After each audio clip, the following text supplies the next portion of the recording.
The 3 phases of 3. When the robots are installed and you begin the startup process, you go through what they call the 3 phases of 3.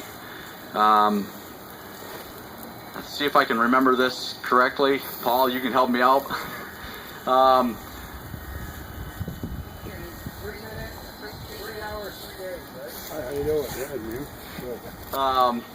As my understanding, you should have roughly 30% of the cows that are doing well going through the robots within 3 days. Another 30% should be going through fairly well at 3 weeks. And at 3 months, you should have right close to 90% going through on their own. And that's pretty much where we are. There's some variations of that. You know, we got into late June and things began to get warm and muggy, and you'll have days when you'll come back to the barn and you'll look at the fetch list and you go, what in the world happened here? Well, it's just the fact that they feel just like you do. They don't really want to do anything. But it has worked out very well, and we did come very close to the goals that we needed to get to. We're still progressing, and we will for quite a while, I'm sure.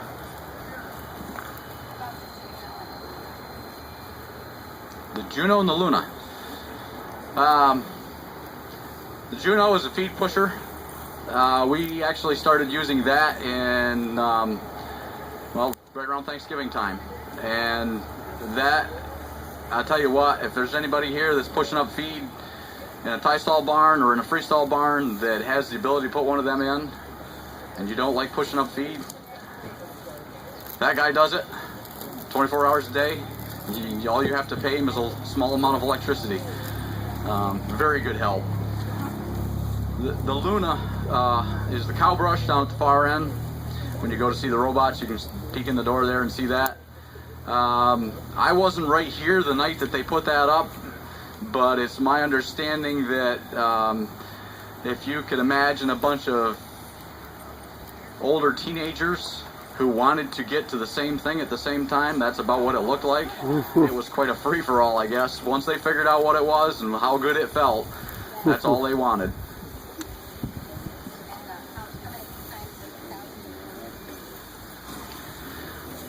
Right now, it does vary a little bit. We're averaging about 2.7, sometimes 2.8 times a day. The fetch cow list, like I said, sometimes it'll be 4 or 5 cows. Sometimes, I'll be honest with you, it's 10 or 11. Some of them, no. Some of them you'll go into the barn to start fetching cows to push them towards the robots, and they'll see you, and you'll see them look at you and look around, and next thing you know, they're going down the back scrape alley headed for the robot. I mean, they know. Cows are, you guys know this, cows are no dummies. There's a lot of things different with feeding. It is an interesting challenge. I am not the one that does the feeding. Jacob does all the feeding. He works with our nutritionist, Terry Bristol from Lutz, very closely. He also works with the folks from Lely very closely. It has been a learning curve. I will not deny that. Part of it is probably over the last few years we've grown quite a bit in acreage and maybe haven't been quite as timely as we should have putting crops in. We're overcoming those challenges, and I think in the future things will be a whole lot better than they are now. Maybe you could tell us a little bit about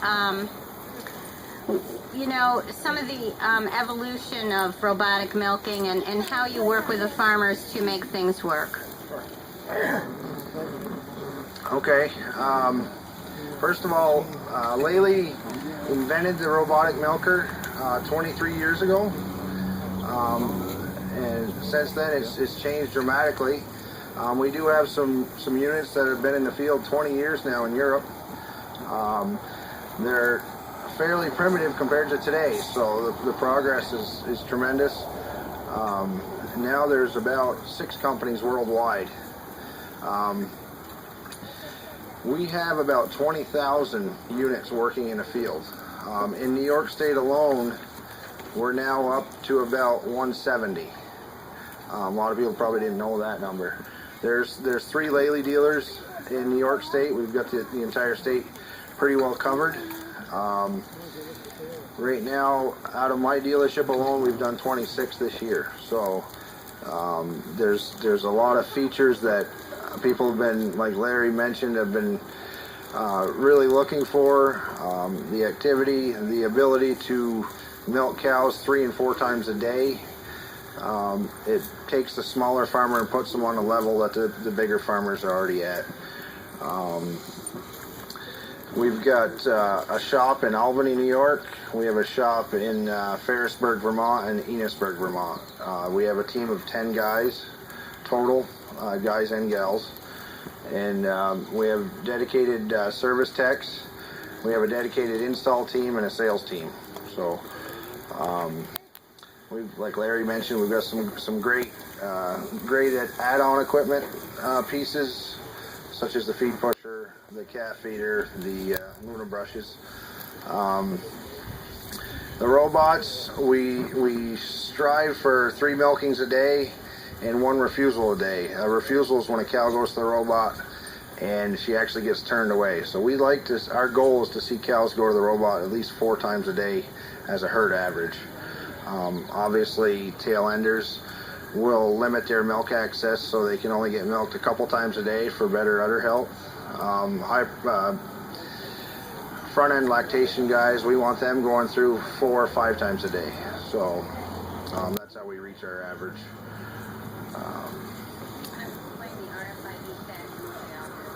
The tags, we're obviously using them to identify the cows.